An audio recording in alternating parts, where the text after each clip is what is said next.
And still with education in Nigeria, the country has ranked 124 out of 137 countries in terms of quality of primary education, according to World Economic Forum. Now, this situation, experts believe, has worsened due to the low access rate by students and parents as a result of the rising cost of education, both at primary and secondary levels. Bridging this gap is the reason quality education remains top of the list for sustainable development goals to ensure education is affordable and accessible for all, regardless of their socio-economic background. News Central's Omolola Ololade has more in this report.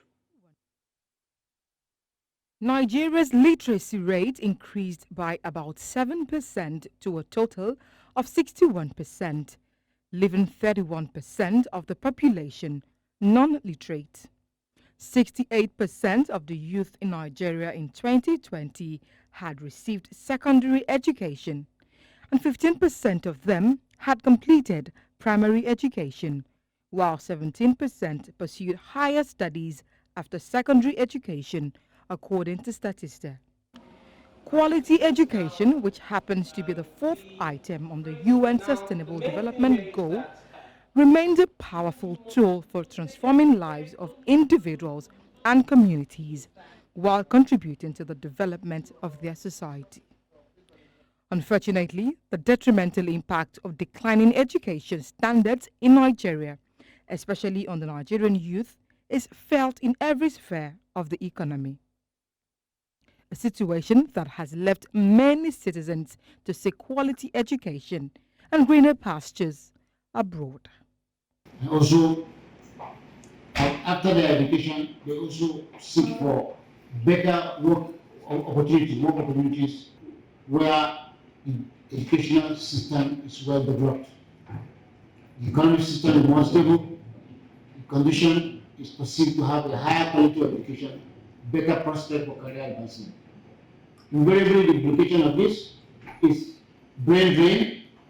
A lot of skilled Nigerian workers are being exported to other countries, which is a loss to the country. While some have the opportunity to travel abroad to seek quality education, others do not even have access to basic education back home. Kuma babban abin da yake kawo yanzu a yanzu da wannan karin da muke ciki talauci shewa mutane kanta.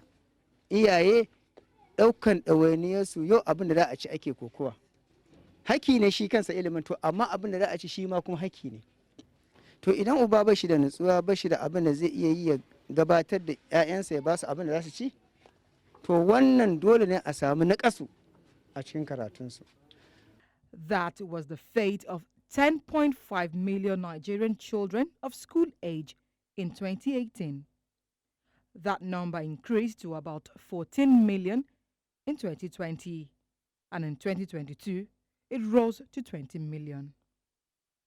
A 2018 Universal Basic Education Commission data indicate that in northern Nigeria, Bauchi State has the most out-of-school children with 354,373. The statistics also show that in Southwest, Osun State takes the lead with 165,114 out-of-school children, while Imo State 275,890 out-of-school children ranks it highest in the Southeast. And in the South-South, Akwa Ibom State has the most out-of-school children with 581,800. Nigeria's basic educational system has been troubled for years, and the education is believed funding plays a crucial role in reviving the sector, especially in keeping Nigerian children in school. The states should really put more money into education. But it's not just putting money into education, into the right things. So it's the efficiency and effectiveness of the funds. So it's important that we fund it appropriately. We put enough money into education to ensure that every child has a chance. However, the rising cost of tertiary education in Nigeria is becoming increasingly worrisome for Nigerian students. Although the Nigerian government believes the provision of the newly approved student loan will help make education more accessible, the students think otherwise. A loan is something you have to repay later. So what's of people that don't have the money and I don't know the time span that I don't know it's agreed upon. I don't know. So what would be your fate? I wouldn't take the loan because of paying back. So I'd rather just find the money and pay my school fees by myself. Experts say the intrinsic cost of tertiary education is expensive. Therefore, higher education cannot afford to be completely free. Tertiary education in particular is extremely expensive. It's very expensive. But the thing is, Nigeria has signed on, you know, signed all kinds of protocols and, charters and whatever.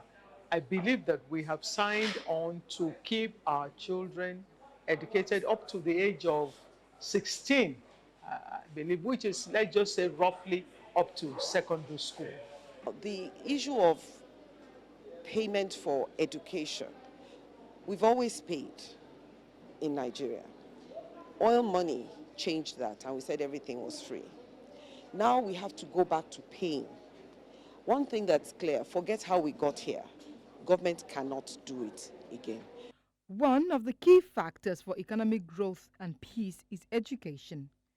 This is in line with the agenda of UN Sustainable Development Goal Initiative. To achieve a society where access to quality education is not only free but affordable, government and all relevant stakeholders must be intentional in establishing sustainable enablers that may include public and private partnership. In Lagos, for News Central, Omolola, Ololade.